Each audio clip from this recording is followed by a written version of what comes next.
Hello students, இப்போ நாம 10th scienceல lenses topic பத்தி பார்க்க போறோம். Lens is an optical transparent medium bounded by two spherical refracting surface at or one plane and one spherical surface. So lens ன்றது என்னன்னா ரெண்டு spherical refracting surface அதாவது reflect ஆகிற மாதிரி ஒரு surfaceல create ஆகிற ஒரு பொருள் தான் வந்து lens ன்னு சொல்றாங்க. Lens is basically classified into two types. There are convex lens and concave lens. So வந்து lens வந்து ரெண்டு types இருக்கு. ஒன்று வந்து convex lens and concave lens. So convex lens வந்து biconvex lens னு சொல்லுவாங்க. It is a lens bounded by two spherical surfaces such that it is thicker at the center than at the edges. A beam of light passes through it is converged into a point. So a convex lens is also called as converging lens. So இந்த convex lens எப்படி இருக்கும்னா நடுவுல வந்து ரொம்ப திக்காவும் எட்ஜஸ்ல வந்து ரொம்ப மெலிசாவும் இருக்கும்னு சொல்றாங்க. ஒரு எக்ஸாம்பிள் இது எப்படி பார்க்க எப்படி இருக்கும்னா நம்ம இட்லி மாதிரி இருக்கும்னு வெச்சுக்கோங்களேன். நடுவுல குண்டா சைடு எல்லாம் வந்து மெலிசா இருக்கும் அந்த மாதிரி. Okay, a beam of light ஒரு லைட் வந்து அதுல பாஸ் ஆயிடுச்சுன்னா இட் இஸ் கன்வர்ஜ் அது வந்து அதோட இமேஜை கன்வர்ஜ் பண்ணி கொடுக்கும். So it is converged to a point. So convex lens is also known as converging lens. So convex lens வந்து என்ன சொல்வாங்கன்னா converging lens சொல்வாங்க. ஸோ இதுதான் வந்து convex lens. நான் சொன்ன மாதிரி நடுவில் வந்து திக்கா இருக்கும், சைடு வந்து உங்களுக்கு பார்க்க அப்படியே மெலிசா இட்லி மாதிரியே இருக்கும் பார்க்க. நெக்ஸ்ட் வந்து concave or biconcave lens. So concave lens biconcave lens னு சொல்வாங்க. It is a lens bounded by two spherical surface such that it is thinner at the center than at the edges. A parallel beam of light passes through it is diverged or spread out. So a concave lens is also known as diverging lens. So இப்போ வந்து இதுக்கும் இருக்கும் difference வந்து பார்த்தீங்கன்னா இது எப்படி உள்ளே வந்து திக்காக இருக்கும் வெளியே வந்து மெலிசாக இருக்கும். அதே மாதிரி கான்கேவ் லென்ஸில் உள்ளே வந்து மெலிசாக இருக்கும் அண்ட் வெளியே வந்து எட்ஜஸ் பார்த்தீங்கன்னா கொஞ்சம் திக்காக இருக்கும். இதை பார்த்தீங்களா, இதுதான் வந்து கான்கேவ் லென்ஸு. இதில் வந்து உள்ளே வந்து மெலிசாக இருக்கும், வெளியே வந்து கொஞ்சம் திக்காக இருக்கும் எட்ஜஸ் எல்லாமே. ஸோ இதில் வந்து இப்போ லைட்டை வந்து இந்த இடத்துல பாஸ் பண்ணுறீங்கன்னா இங்கே வந்து உங்களுக்கு இமேஜை கொடுக்கும். பட் இதில் அப்படி கிடையாது. இப்போ லைட் இங்கே பாஸ் பண்ணுறீங்கன்னா அது வந்து டைவர்ஜ் ஆகும், கிளியர் இமேஜை ஒன்று கொடுக்காது. ஸோ அதனால தான் வந்து இது வந்து டைவர்ஜிங் லென்ஸ்ன்னு சொல்கிறாங்க. ஓகே, நெக்ஸ்ட் வந்து other types of lenses. So லென்ஸோட அதர் டைப்ஸை பார்க்க போகிறோம். Plano convex lens. If one of the faces of a biconvex lens is plane is also known as plano convex lens. So இது வந்து convex lens. இதில் வந்து ஒரு surface ஒரு சைடு வந்து பிளெயினாக இந்த மாதிரி பிளெயினாக இருந்துச்சு அப்படின்னா அது பேர் என்ன சொல்லுவாங்கன்னா பிளானோ கான்வெக்ஸ் லென்ஸ்ன்னு சொல்லுவாங்க. ஸோ பிளானோ கான்கேவ் லென்ஸ்னால் என்னென்னா if one of the faces of the biconcave lens is plain is known as plano concave lens. So அதே மாதிரி கான்கேவ் லென்ஸில் பாதி ஒரு சைடு வந்து பிளெயினாக இருந்துச்சுன்னா அது பேர் வந்து பிளானோ கான்கேவ் லென்ஸ். ஸோ இது வந்து டைப்ஸ் ஆஃப் லென்சஸ். நெக்ஸ்ட் வந்து images formed due to refraction through a concave and convex lens கொடுத்துருக்கோம். ஸோ இது வந்து ரொம்ப இம்பார்ட்டண்டானது. இது நீங்கள் புரிஞ்சிச்சுன்னா உங்களுக்கு மற்ற அடுத்து எடுக்க போகிற டாபிக் வந்து உங்களுக்கு ஈஸியாக புரிஞ்சிடும். When an object is placed in front of a lens, ஒரு லென்ஸுக்கு முன்னாடி ஒரு ஆப்ஜெக்டை வச்சு the light rays from the object falls on the lenses. The position, size and nature of the image formed can be understood only if you know certain basic rules. So இதை பற்றி தெரிஞ்சுக்கணுன்னா ஒரு ஆப்ஜெக்ட்டும் ஒரு லைட்டும் வந்து நீங்கள் பாஸ் பண்ணுறீங்கன்னா அதை பற்றி முதல்ல உங்களுக்கு கிளியராக இந்த பேசிக் ரூல்ஸ் தெரிஞ்சிருந்தால் நீங்கள் அதை ஈஸியாக டேக்கிள் பண்ணலாம். இப்போ ஃபர்ஸ்ட் ரூல் என்னென்னா when a ray of light strikes the convex or concave lenses obliquely at an optical center, it continues to flow its path without any deviation. So okay, இப்போ வந்து பார்த்தீங்கன்னா இந்த லைன் இருக்குது பார்த்தீங்களா நடுவில் இந்த பிளாக் கலர் லைன். இந்த line வந்து என்னென்னா இது பேர் பிரின்சிபல் ஆக்சஸ்ன்னு சொல்லுவாங்க. அண்ட் இந்த நடுவில் இந்த பாயிண்ட் இருக்குல்ல இது பேர் வந்து ஆப்டிக்கல் சென்டர். ஸோ இது வந்து உங்களோட கான்வெக்ஸ் லென்ஸ் அண்ட் இது வந்து உங்கள் concave lens. Okay, so convex லென்ஸில் வந்து பார்த்தீங்கன்னா இங்கே வந்து F2வும் இங்கே F1ம் இங்கே F2ன்னு இருக்கும். Focus of 1 and focus of 2. இங்கே கான்கேவ் இதுக்கு ஆப்போசிட்டாக இருக்கும். இங்கே F2 இருக்கும், இங்கே F1 இருக்கும். ஸோ அதை நீங்கள் ஞாபகம் வச்சுக்கணும். நெக்ஸ்ட்டு வந்து when the light of beam வந்து கரெக்டாக அந்த ஆப்டிக்கல் சென்டரில் வந்து ரீச் ஆச்சுன்னா ஏன்னா லைட் பீம் கரெக்டாக வந்து ஆப்டிக்கல் சென்டரில் நான் ரீச் பண்ணேன்னா அது வந்து கன்வர்ஜ் ஆகி வரும் அப்படின்னு அதே கான்வெக்ஸ் லென்ஸ்லேயும் அப்படி தான் வரும். ஸோ ஆப்டிக்கல் சென்டரில் லைட் வந்து டச் ஆச்சுன்னா அது வந்து கன்வர்ஜ் ஆகும்னு சொல்லியிருக்காங்க. இதுதான் ஃபர்ஸ்ட் ரூல். உங்கள் செகண்ட் வந்து என்னென்னா, when rays parallel to the principal axis strikes a convex or concave lenses, the refractive range of rays of converge to convex lens or appear to diverge from concave lenses the principal focus. Okay, இப்போ வந்து convex லென்ஸில் பார்த்தீங்கன்னா என்னோட principal ஆக்சிஸ்க்கு பேரலாக என்னோட image வந்து travel ஆகிட்டு இந்த லென்ஸில் வந்து பட்டு அந்த ஃபோக்கஸில் தான் வந்து இமேஜை தரும். ஓகே, பேரலாக இருக்கணும். அதுதான் இந்த இமேஜஸ் பேரலல் ரேஸ் வந்து passing parallel to the principal axis போச்சு அந்த லென்ஸை டச் ஆச்சுன்னா அது வந்து ஃபோக்கஸ்க்கு உங்களோட இமேஜ் இங்கே தரும். அதே வந்து உங்களோட கான்வெக்ஸ் லென்ஸில் பார்த்தீங்கன்னா இங்கே வந்து இமேஜ் ட்ராவல் ஆகி லென்ஸில் பட்டு உங்கள் ஃபோக்கஸ்க்கு பேரலாக அந்த சைடு வந்து இமேஜ் தரும். ஓகேவா, இந்த மாதிரி தரும். இங்கே வந்து நான் சொன்னால இங்கே F2 இருக்கும், இங்கே F1 இருக்கும்னு சொல்லிட்டு அந்த மாதிரி தான்.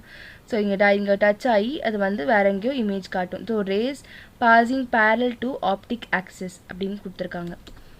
Next rule 3, when a ray passes through convex lens or directed towards concave lens, the principal focus strikes a convex or concave lenses, the refracted rays will be parallel to the principal axis.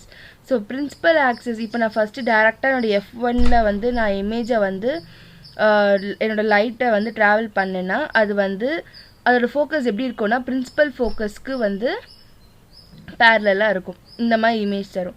நான் ஃபோக்கஸில் லைட்டை transmit பண்ணேன்னா அது லென்ஸில் பட்டு principal ஆக்சிஸ்க்கு principal ஃபோக்கஸாக வந்து பேரலாக வரும்.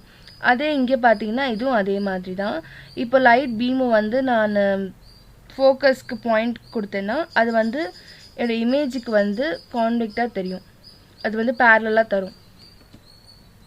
So இப்போ வந்து நான் இந்த லைட்டை வந்து என்னோடய ஃபோக்கஸ்க்கு வரணும்னு சொல்லிட்டு நான் இங்கே லைட்டை பாஸ் பண்ணேன்னா பட் அது வந்து எப்படி ஆகும்னா லென்ஸில் பட்டுட்டு அது வந்து பேரலாக போயிடும், பேரலல் ஃபோக்கஸாக போயிடும் கான்கேவில்.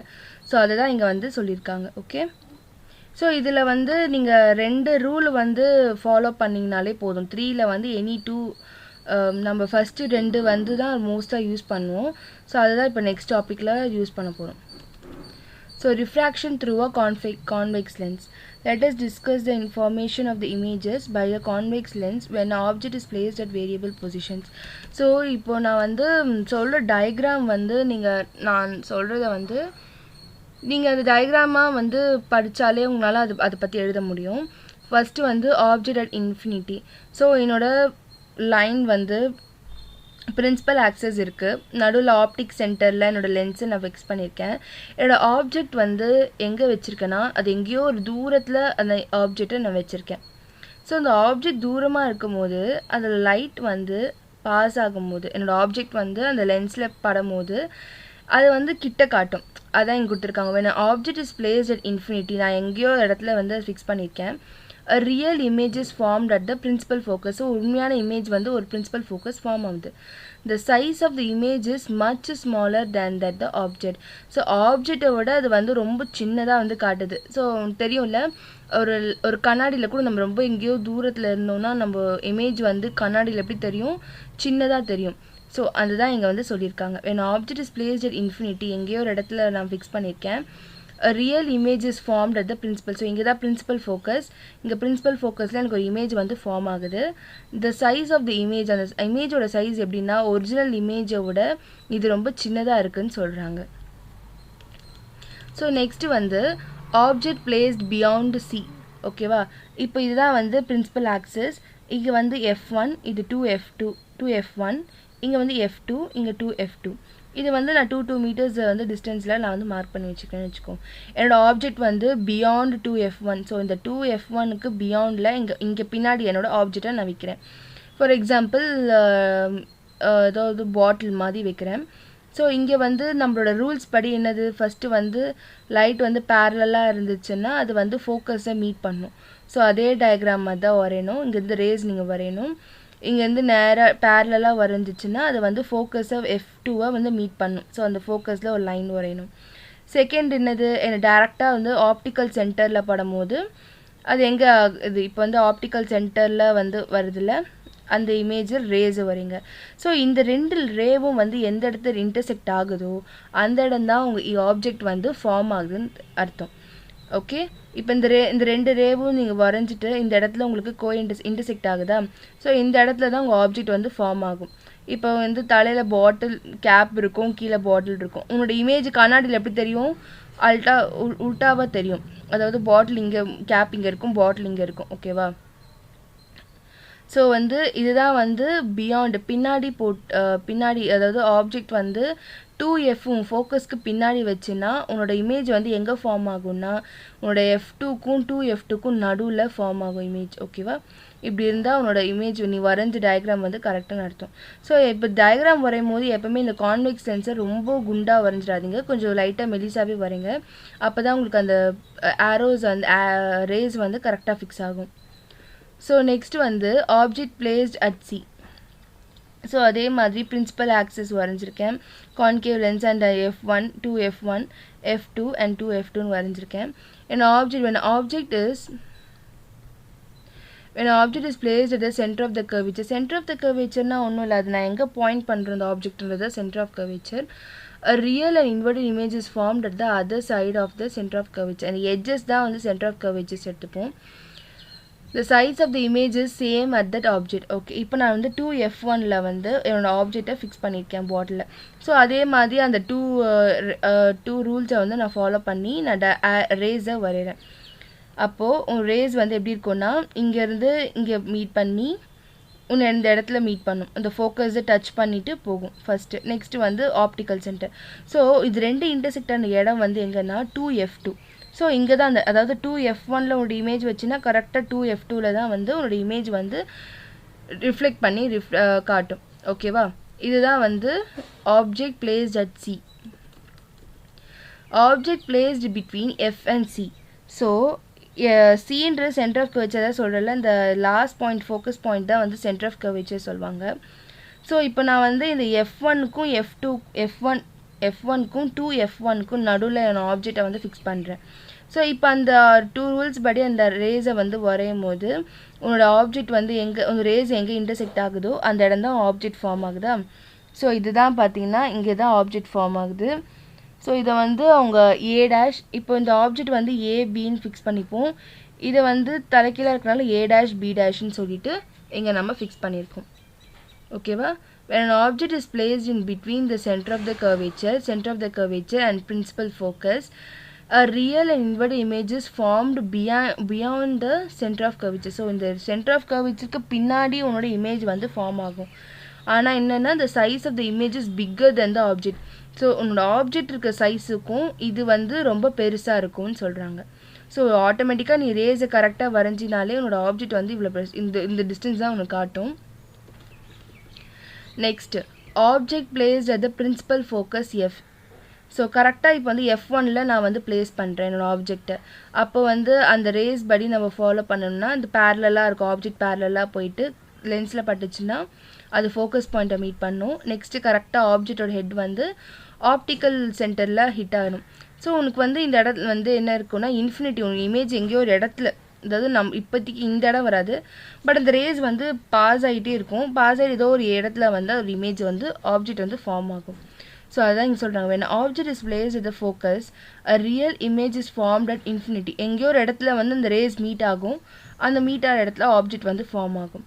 The size of the image is much large. அப்போ வந்து இங்கேருந்து லைன் வரையும் போது உனக்கு எவ்வளோ இன்ஃபினிட்டியில் இருக்குன்னா அது எவ்வளோ பெரிய இமேஜாக காட்டும் உனக்கு. ஸோ அதுதான் சொல்கிறாங்க, is much larger than that of the object. ஆப்ஜெக்டோட ரொம்ப பெருசாக வந்து அந்த இமேஜ் வந்து ஃபார்ம் ஆகுமா. நெக்ஸ்ட் வந்து object placed between the principal focus F and optical centre O. So இப்போ நான் வந்து அந்த F1க்கும் அந்த லென்ஸுக்கும் நடுவில் வந்து ஒரு ஆப்ஜெக்டை நான் ஃபிக்ஸ் பண்ணுறேன். So when an object is placed in between principal focus and optical center, a visual image is formed. The size of the image is larger than the இதுவும் அதே மாதிரி தான். இப்போ கிட்ட இருக்கும் போது அதே மாதிரி நான் ஃபார்ம் பண்ணுறேன். ஃபார்ம் பண்ணும்போது இமேஜ் வந்து F2ல விழும். அதே மாதிரி என்னோட ஆப்டிக்கல் சென்டரும் நான் போட்டும் போது இமேஜ் வந்து ஏதோ இடத்துல போய் உனக்கு இன்ஃபினிட்டியான இடத்துல போய் ஒரு இமேஜ் ஆப்ஜெக்ட் ஃபார்ம் ஆகும். அந்த ஆப்ஜெக்ட் வந்து உன்னோட உண்மையான ஆப்ஜெக்டோட ரொம்ப பெருசாக வந்து காட்டும். ஸோ இதுதான் வந்து இந்த கான்வெக்ஸ் லென்ஸ் வச்சு நம்ம எப்படி வந்து இமேஜ் வந்து ஃபார்ம் ஆகுது அப்படின்றத வந்து இதில் சொல்கிறேன். ஸோ இன்றைக்கி நான் இதோட டாபிக் முடிக்கிறேன். அண்ட் வந்து எனக்கு ஹோம்ஒர்க்காக வந்து இதுதான் நீங்கள் படிச்சுட்டு வரணும். எல்லோரும் எனக்கு இந்த லென்ஸு எப்படி வந்து டயக்ராம் ரூல்ஸ் அண்ட் லென்ஸ் இந்த லென்ஸை வந்து டயக்ராம்லாம் எனக்கு வரைஞ்சி காட்டணும். அண்ட் இந்த ஆப்ஜெக்ட் பிளேஸ்ட் அட் சியோட டயக்ராம்ஸ் எல்லாம் எனக்கு கிளியராக வரைஞ்சி காட்டணும். ஓகே ஸ்டூடெண்ட்ஸ், நெக்ஸ்ட் கிளாஸில் பார்க்கலாம்.